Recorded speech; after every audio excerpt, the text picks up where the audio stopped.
Assalamualaikum. This is Samreen Sadaf Muhammad Umar. The topic I am going to discuss today is of the chemical kinetics, that is effect of temperature on the rate constant K of the reaction. What is chemical kinetics? Chemical kinetics हमें पता है कि it is the branch of science that deals with the study of rates of the chemical reaction and the factors which affect the reaction rate, है ना. मतलब एक simple reaction है ए, उससे प्रोडक्ट बी बन रहा है. ये रिएक्शन की क्या रफ्तार होगी, कितनी रफ्तार से ए का कॉन्सेंट्रेशन कम होगा और कितनी ही सिमिलर रफ्तार से बी का कॉन्सेंट्रेशन जो है वो इंक्रीज़ होगा. ये जो रफ्तार रहेगी, जिस स्पीड से ए का कॉन्सेंट्रेशन कम होगा बी का कॉन्सेंट्रेशन बढ़ेगा, ए का कन्वर्जन प्रोडक्ट में होगा, है ना. और ये रफ्तार किन किन फैक्टर्स से कम अफेक्ट होगी, किस फैक्टर से रिएक्शन का रेट कम हो जाएगा, किस फैक्टर्स की वजह से रिएक्शन का रेट बढ़ जाएगा. All this is studied under chemical kinetics, है ना. स्पेसिफिक टॉपिक हम लोग आज देखने वाले हैं, the effect of temperature on rate constant के. मतलब के आप लोगों को पता है, बेसिक्स हम लोग डिस्कस नहीं कर रहे हैं. व्हाट इज़ के का अलग अलग नाम है. के इज़ द वेलोसिटी कांस्टेंट, या फिर उसको स्पेसिफिक वेलोसिटी कांस्टेंट भी कहा जाता है, या simply it is called as rate constant. तो रिएक्शन की रफ्तार ही बेसिकली ये बताता है कि रिएक्शन की रफ्तार क्या रहेगी, के बताता है. बेसिक थंब रूल है, for every 10 degree C rise in temperature the rate of the reaction gets doubled. मतलब रिएक्शन मतलब कोई एक रिएक्शन था सिंपल, वो 25 डिग्री सी पे जिस रफ्तार से हो रहा था, अगर मैं टेम्परेचर को 10 डिग्री सी बढ़ा दूँ, मतलब 35 डिग्री सेल्सियस पे कर दूँ, तो रिएक्शन की रफ्तार टोटल डबल हो जाएगी, रिएक्शन और फास्ट हो जाएगा. तो यहाँ से समझ में आ रहा है कि there is a direct relation between rate of the reaction and temperature. ठीक है. तो यहाँ पे एक सिंपल रिएक्शन कंसीडर किया गया है कि रेट इक्वल टू ये वाली equation rate equal to k into concentration of A into B. ये सिंपल रिएक्शन इस तरह से होगा ना कि ये अकॉर्डिंग टू रेट लॉ लिखा गया है.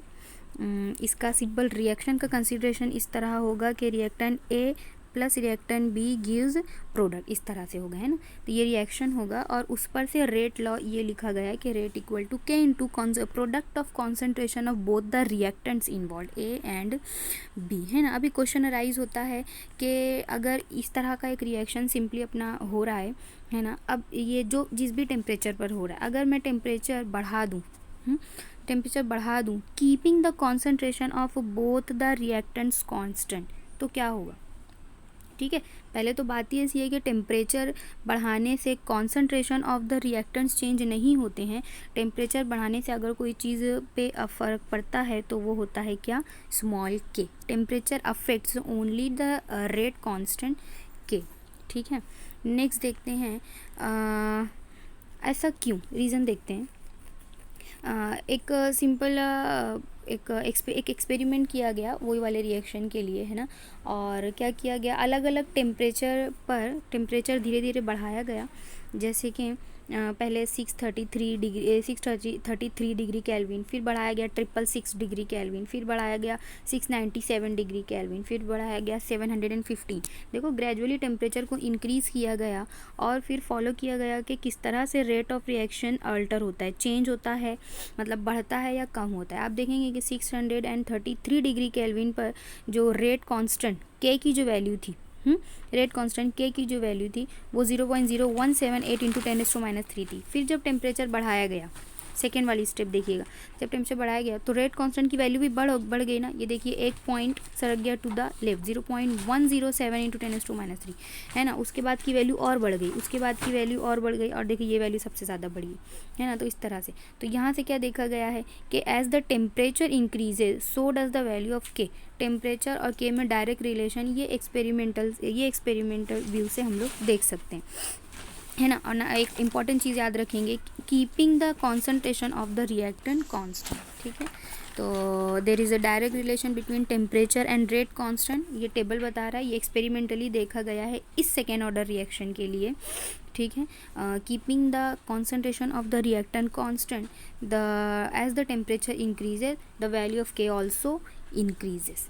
नेक्स्ट आता है अभी एक और एक चीज़ हम लोग एक्चुअली बेसिकली देखा जाए तो temperature is the measure of average kinetic energy. मतलब टेम्परेचर बढ़ाने से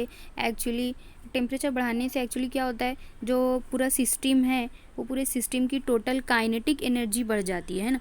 कोई भी रिएक्शन होने के लिए देखो, एक सिस्टम है, वो सिस्टम में कोई भी रिएक्शन को होने के लिए दो मॉलिक्यूल्स को करीब आना ज़रूरी है। The molecule must come closer to each other. दोनों मॉलिक्यूल क्लोजर आएंगे, उनके पास कुछ ना कुछ एनर्जी भी होना चाहिए क्लोज आने के लिए। वो दोनों मॉलिक्यूल क्लोजर आएंगे, क्लोज आने के बाद दोनों का कोलिजन होगा, and they must have enough energy to start breaking the bond. जब दोनों क्लोज आएंगे, दोनों दूसरे कोलाइड होंगे, कुछ पुराने बॉन्ड्स ब्रेक होंगे और कुछ नए बॉन्ड्स फॉर्म होंगे। वो पुराने बॉन्ड्स को ब्रेक होने के लिए obviously they must be possessing some amount of energy, है ना। तो वो एनर्जी जो रिक्वायर्ड होगी बॉन्ड्स को ब्रेक होने के लिए, that energy is known as the activation energy. What is activation energy? देखो, ये जो हम लोग टॉपिक देखते हैं, effect of temperature on rate constant, इन दोनों में एक सबसे इंपॉर्टेंट फैक्टर होता है एक्टिवेशन एनर्जी, है ना, जो कि अभी मैंने एक्सप्लेन किया। What is activation energy? Activation energy is that amount of required energy, the amount of energy required to break a chemical bond. या फिर एक्टिवेशन एनर्जी को इस तरह भी डिफाइन किया जा सकता है कि the amount of energy required for any reaction to occur. किसी भी रिएक्शन को होने के लिए जो एनर्जी रिक्वायर्ड होती है, that required energy is known as activation energy. या बॉन्ड ब्रेक होने के लिए कहूँ या फिर रिएक्शन होने के लिए कहूँ, है ना, तो एक्टिवेशन एनर्जी हो। अब ये एक्टिवेशन एनर्जी एक्वायर कहाँ से करते हैं मॉलिक्यूल? सराउंडिंग से एनर्जी एक्वायर करते हैं और उसी एनर्जी को वो फिर बॉन्ड ब्रेक करने के लिए यूज़ करते हैं, जिसे हम लोग कहते हैं एक्टिवेशन एनर्जी, है ना। तो अब जब हम लोग उनके पास एक particular amount of activation energy होगी नॉर्मल पर्टिकुलर टेम्परेचर पर, बट जब हम लोग टेम्परेचर को इंक्रीज़ करेंगे तो अब ज़्यादातर मॉलिक्यूल के पास एक्टिवेशन एनर्जी से ज़्यादा एनर्जी होगी, है ना।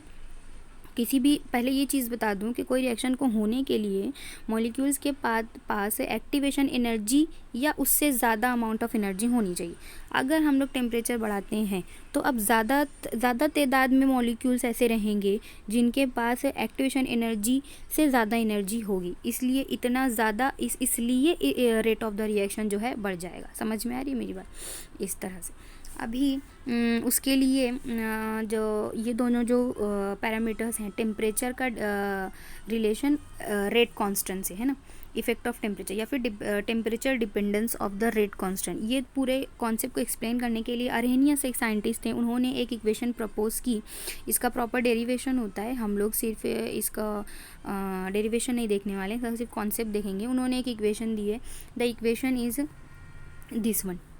द इक्वेशन इस तरह से होती है, ये इक्वेशन है कि rate constant equal to A into exponential of minus E A upon R T. यहाँ पे कौन सी चीज़ें क्या हैं ये मैं बता दूँ। ई ए तो आपको पता है कि एक्टिवेशन एनर्जी है, R is the gas constant जो कि जूल पर केल्विन मोल में आता है 8.314। T is the absolute temperature in degree kelvin and A is the frequency factor.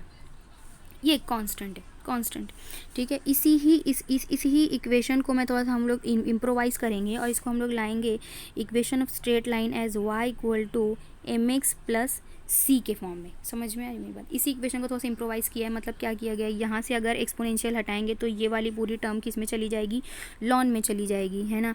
और ये एक्सपोनेंशियल से हट के अभी नीचे आ गया है ना, प्लस ये जो ए था वो लॉन के फॉर्म में ऐड होगा यहाँ पर, है ना। इसको एक्चुअली इस इक्वेशन की ग्राफ बनानी है मुझे, इसीलिए इस इक्वेशन को y equal to M x plus C equation of straight line के फॉर्म में हम लोगों ने लाया। और देखो यहाँ पे ये ग्राफ भी बनी हुई है, रेट कांस्टेंट वर्सेस टेम्परेचर, जो कि एक पॉजिटिव स्लोप के साथ ये ग्राफ बनी हुई है, बट ग्रेजुअल इंक्रीज, मतलब टेम्परेचर बढ़ाने से there is a gradual increase in the rate constant. ये भी एक चीज़ यहाँ पर थी।